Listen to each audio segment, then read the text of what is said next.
What's going on, man? It's your boy Cizo. You just into the black man cave, and what happened here stays here. But y'all already knew that, man.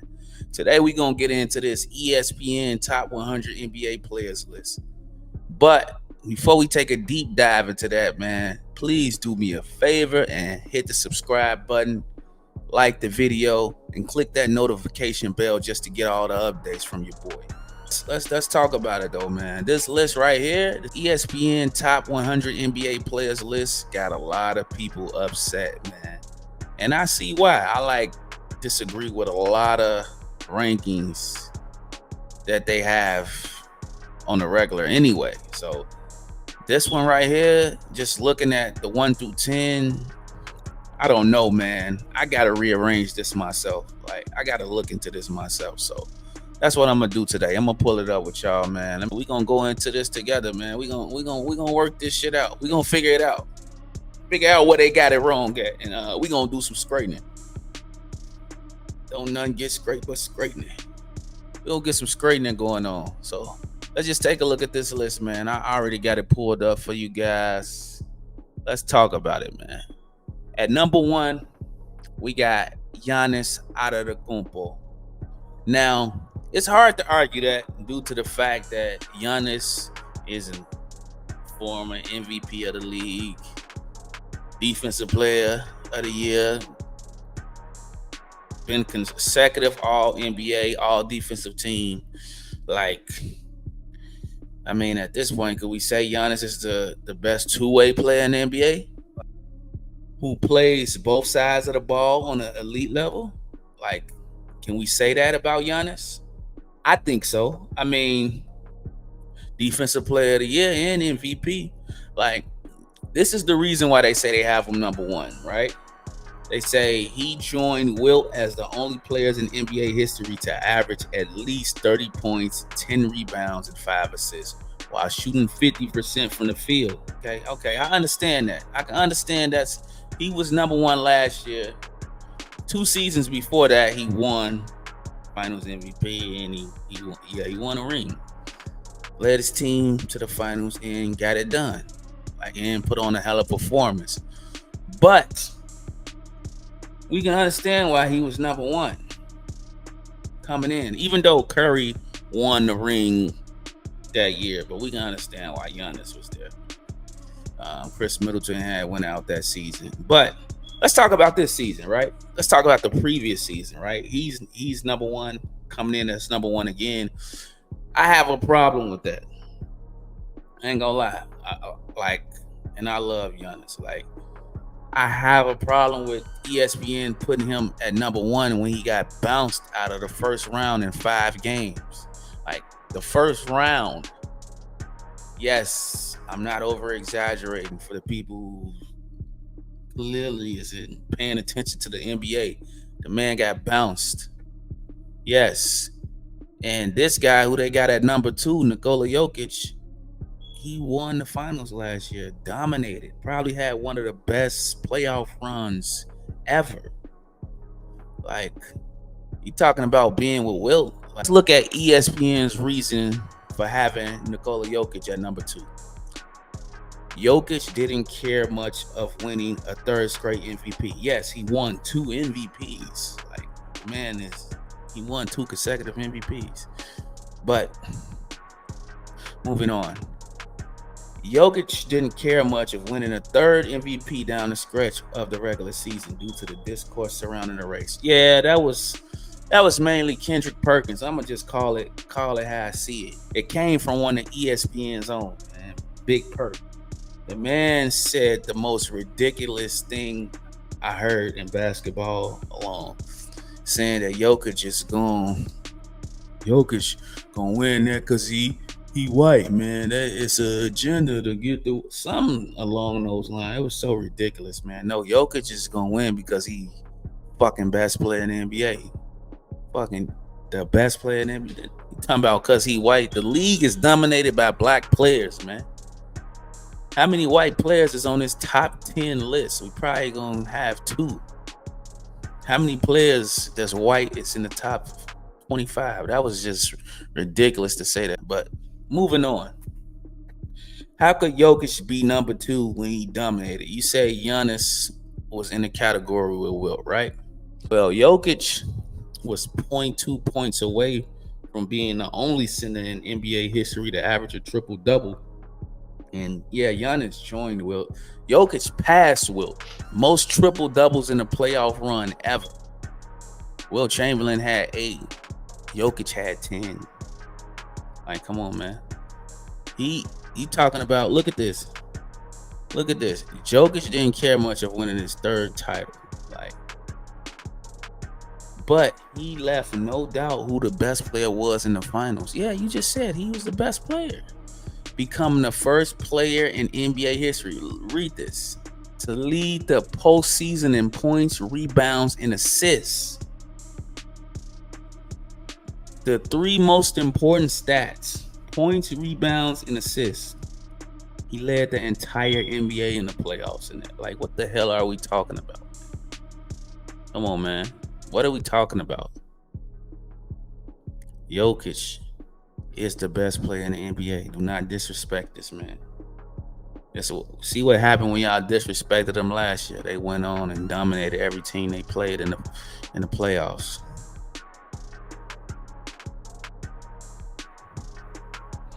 Come on, man. We got to do better, ESPN. We got to do better. Got to do better. Moving on. We got Joel Embiid at 3. See, I can't argue with these 3 being the best players in the NBA. I'm not going to argue with that. I'm not going to fuss too much. I do disagree with this 1 and 2. I can't, like, how could y'all do this? But I love both of these players. It's not really that bad having Giannis at 1. I'm not gonna lie, but I feel like they disrespecting Jokic when they don't put the guy who played on the best team, who dominated the league the entire year. It was number 1 the entire year, number 1 in the playoffs, and won the finals. And Jokic damn near averaged a triple double. Was going to be the only center to average a triple double. But let's move on to the MVP. Joel Embiid. Let's see why he rose up 1 spot. Let's see what they say. They say Embiid has become the league's most dominant scoring force. He shot a career best. He shot a career best of 54%, 54.8. That's good. Then he had a career high average of 33 points a game. Like, I ain't gonna lie, Embiid was going bananas in the season. Now, I'll be honest, man. What's crazy is James Harden led the league in assists and Embiid led the league in points. That lets you know that pick and roll is dangerous. Like, and I feel like these guys are still contenders, even with the chaos going on. They still contenders, man. Like, you can deny it if you want. At number 4, they got Luka Doncic. I kind of have a problem with this one. I love Luka, man. Love Luka. He was 3 last year. He made the playoffs last year, so I can understand them projecting him to be 3. But at the end of the season, the man didn't even make it to the play-in. Like, yeah, y'all said this. He fell below 500 and didn't qualify for the play-in. Then again, it's much difficult to put much blame on Luka after he did have his best stat season, recording career best 32 points, effective field goal of 56%, 8 rebounds, 8 assists. That is crazy. Those numbers are ridiculous. But losing with those numbers is even more ridiculous. Like, losing with those numbers is even more ridiculous, man. You talking about you can't put the blame on Luka. You can't put the blame on him, but still he don't deserve to be top 4. How big does winning play on the impact of you judging these players, man? How effective are they when it's time to get that team across the lines, huh? Okay. Then we got Curry at 5. You can make the case that Curry was supposed to get another MVP. Curry came in 3rd place in the award voting in 21 behind Jokic and Embiid. Yeah, I mean, that was a hell of a year. I'll be honest. That year, Curry led the league in scoring with 32 points, 5 rebounds, 5 assists. That was a crazy year for Curry. Shot 40% from 3 at 35 years old. Um, I'm put Curry ahead of Luka. I'm not even gonna lie to y'all. Not even gonna lie to y'all. I'm putting Curry ahead of Luka. I just can't have Luka above Curry, and this guy didn't even make the playoffs. Curry just won the ring the year before. Why the fuck? What the fuck? This man, he made it second round, had a hell of a performance in the playoffs, that closeout game against the Sacramento Kings, and we got Luka above him, who didn't even make the playoffs. Stop it. Jason Tatum, I ain't mad at you. What Pac say? I ain't mad at you. I ain't mad at you. I put Tatum 5. Luka got to be 6, in my opinion. Luka got to be 6. I'm putting Tatum at 5. I'm putting Luka at 6. I'm sorry. You disagree, then you just disagree. Like, Tatum went to the 4 Eastern Conference Finals in the last 5 years. He's that guy. Jason Tatum is that guy. Like, let's look at Jason Tatum's number. Matter of fact, like, let's pull it up. Let's pull it up. 30 points a game, 8 rebounds, 4 assists a game on 46% shooting. Okay.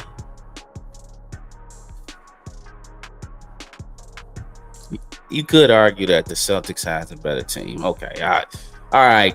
Y'all got me. Luka stays at 5. Luka stays at 5.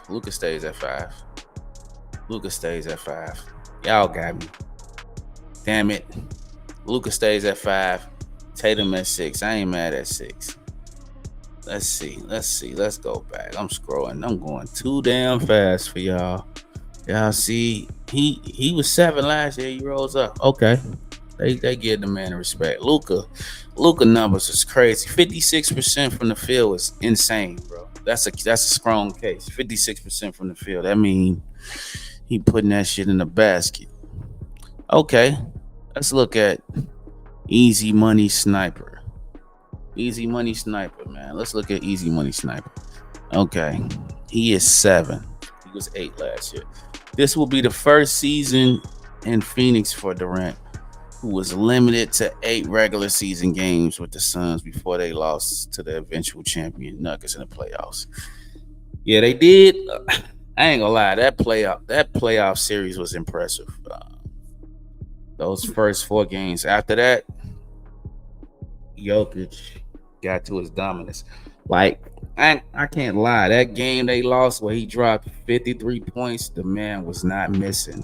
Like, I know we on the rant, but that's just to tell you how great Jokic is. Like, I gotta talk about him, man. That game was insane.